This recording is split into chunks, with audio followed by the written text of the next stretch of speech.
loves, how are you? Today is pajama day, or homeschool uniform day, if you will, at the Old Mill Complex. So, we're fully partaking in this. If you would like to partake in homeschool uniform day, aka pajama day, take a picture, tweet it, use these hashtags, bam, bam, bam, bam, bam, bam, bam. And then they'll feature you on Twitter. It'll be great. All right. So today, we are going to learn about inscribed angles. What are they? You learned about central angles already. So what are inscribed angles? Here's what it is. Now, pause, time out. You should have already gotten your notes ready. You could have downloaded an answer key or one without, like the filled in stuff, whatever you want. So if you don't have the answer key, let's fill in these blanks. So we have inscribed angles. This is an angle formed by two chords. Oh, check it out. I braved Target because I needed some other stuff. So I got markers. In a circle that have a common vertex. So you're like, Miss Mags, what does that mean? I'm a visual learner. I need a picture. Let me tell you. So you have that circle at the bottom of this section in your note sheet, right? So here's how it is. Inscribed angle means it's inside your circle, right? And it's formed by two chords. Remember, chords are just a line segment that's connecting 2 points. But they have to share a common vertex. So say this is my common vertex, and I go and I connect somewhere else. Voila! Inscribed angle. So we can name that angle theta, x, whatever we want. So inscribed, it's going to be inside the circle. You have a point on the circle, two chords.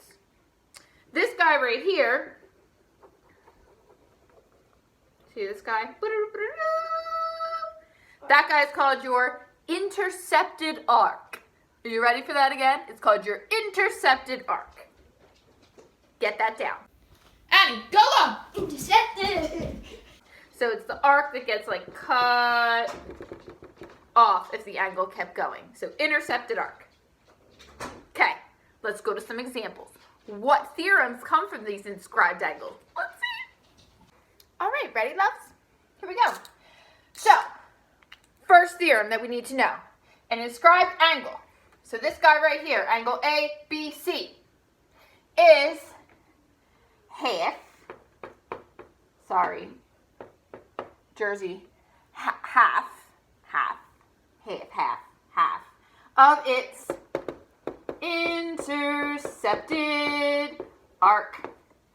Meaning this, if this guy is 82 and it's the intercepted arc, then this inscribed angle is going to be half of that. So you would say 82 divided by 2 equals 41. Done! Boom! 41 degrees. Now that's the easy peasy one. Let's break it down and put a little algebra into it. Alright, so let's check this one out. We have angle LMN is 67 degrees. And its intercepted arc has a measure of 4x plus 58. So we have to set up an equation. We know that this guy is going to be half of that. So we could say that half of 4x plus 58 equals 67. We got to get rid of that half by multiplying by 2. Right. So we're going to multiply by 2 on both sides. That cancels that guy out. Times 2. So now I have, I'll bring that right on down here. I have 4x plus 58 equals, what was that? 134. 134. I subtract off that 58. And I have 4x equals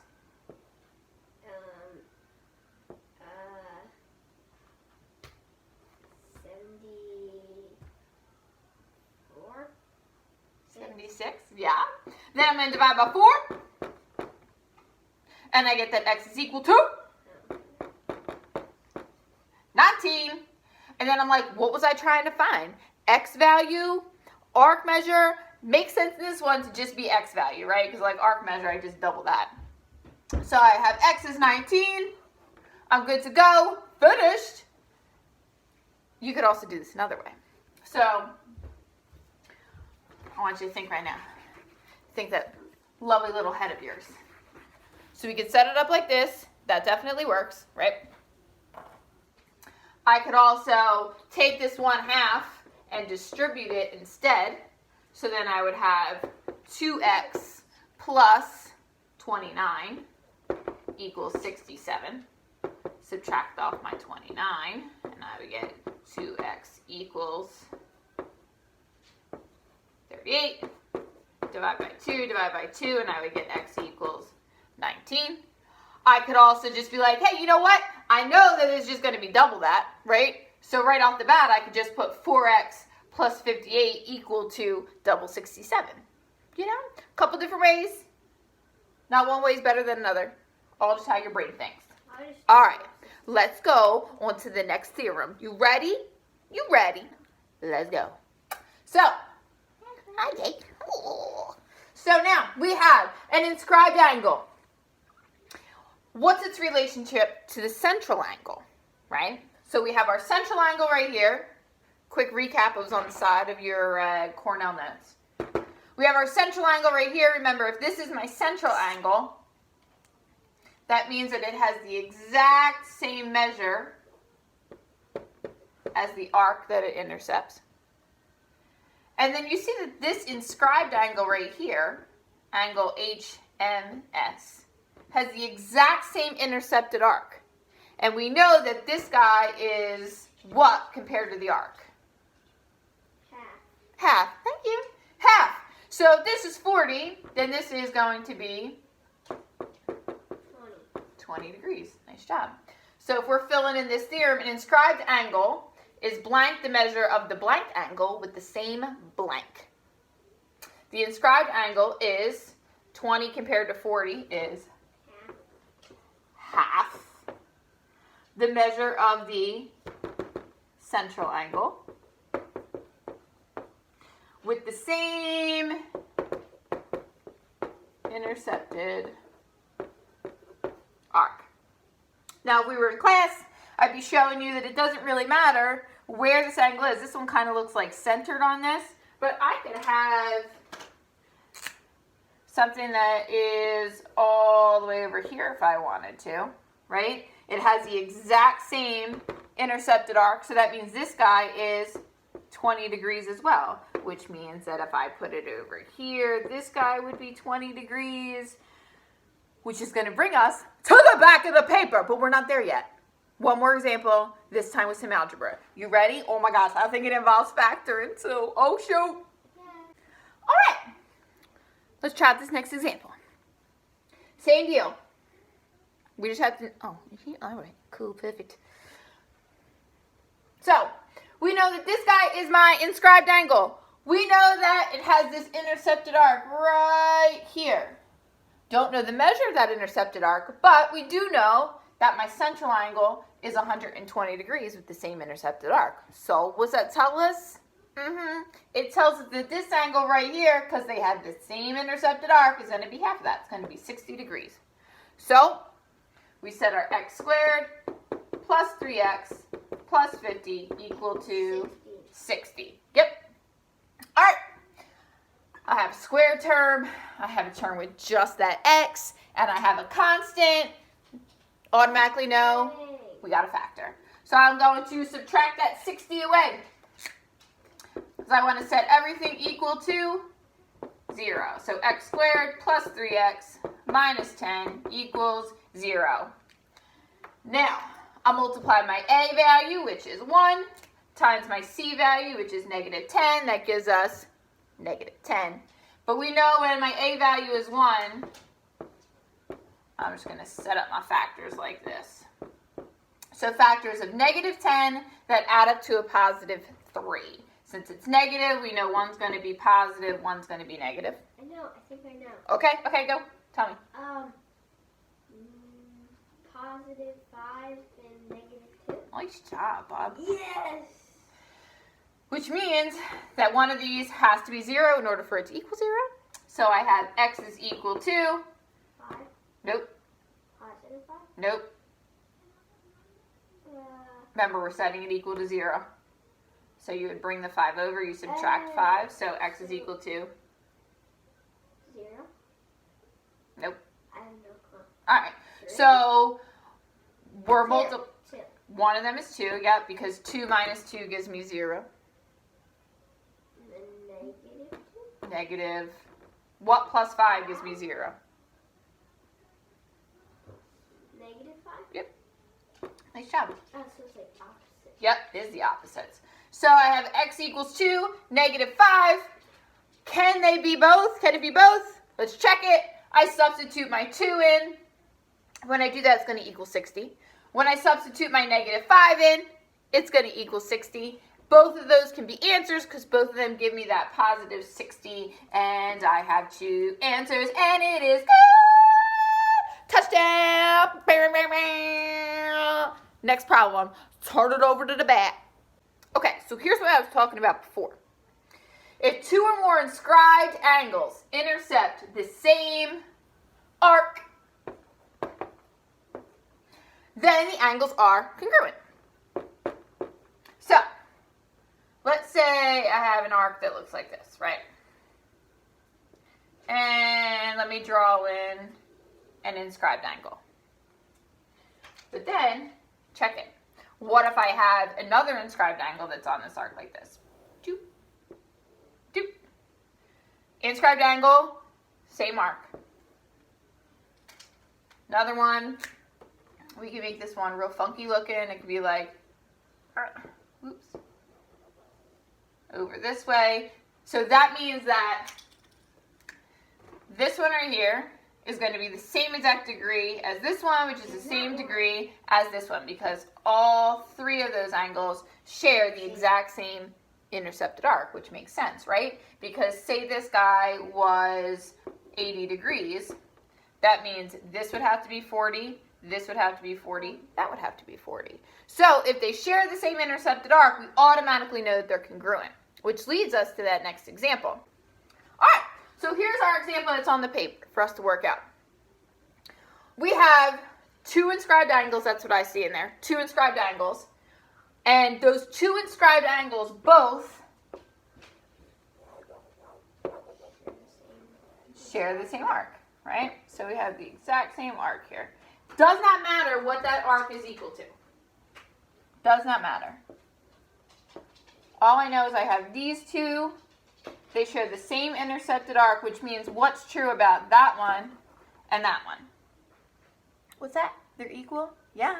And we have to find the value of x. So we're going to set those 2 equal to each other. So we have that 2x squared plus x minus 34 equals x squared plus x plus 66. Okay. All right. Drake, are you paying attention? Ryan George? Let's go. So, I can take an x squared away from here, an x squared away from here, which leaves me with an x squared plus x minus 34 equals x plus 66. Oh, I'm going to notice that my x's are going to cancel out. So now I have x squared minus 34 equals a positive 66. We're not going to have to factor here, right? Because we don't have that x term. But we are going to have to do a little square root action. So here we go. We're going to add this 34 to both sides. And that's going to give me that x squared is equal to 100. Which means the square root of both sides, x is equal to... How many answers are we getting? If you say 1, Gavin, not 1, 2. Because when I take the square root of a number, there's going to be a positive answer and a negative answer. And I got 100. Flourish. I've been inside for too long. Plus or minus 10. And if I put a negative 10 into these, or if I put a positive 10 into those, both are going to give me positive values. We're good to go. It's going to be great. I'm going to skip through that. Check my work. I promise. I'm right. next example.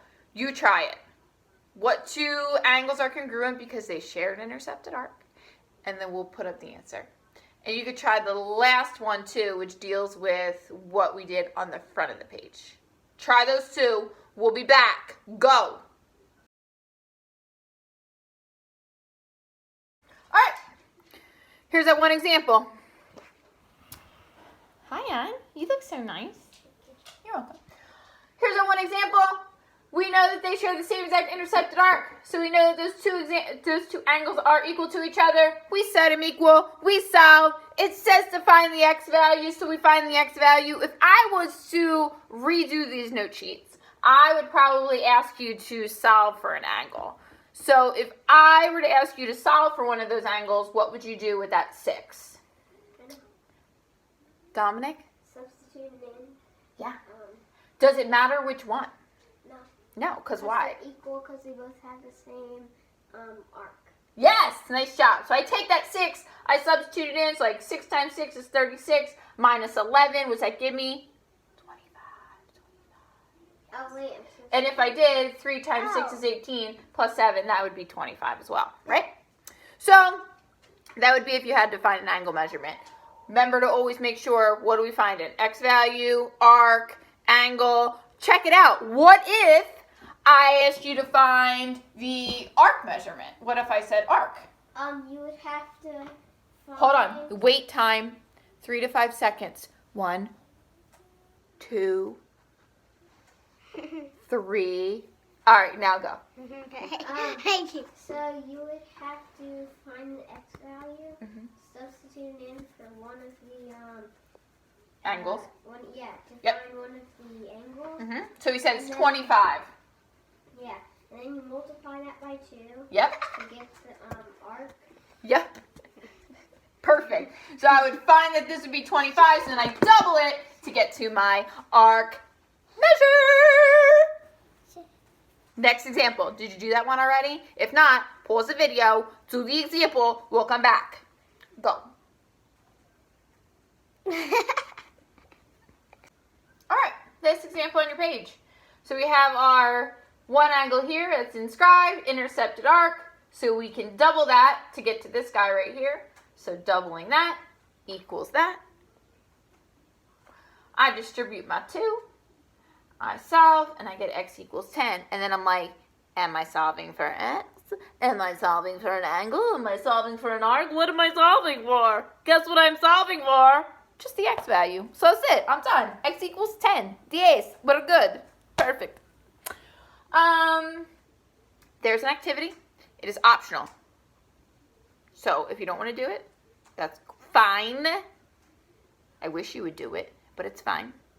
If you need to keep busy, you need to get your head right, math is always perfect for that.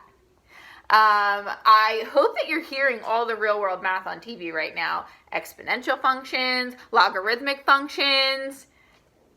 So it's a little bit nerve-wracking, but tons of math involved. They're doing exponential regression, which is all stuff that you learned in Algebra 1.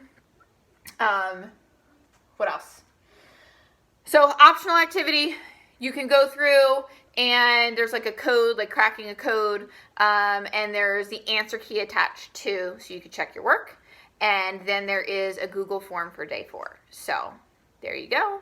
Have fun. I might post another one on like Thursday, okay, like 2 a week.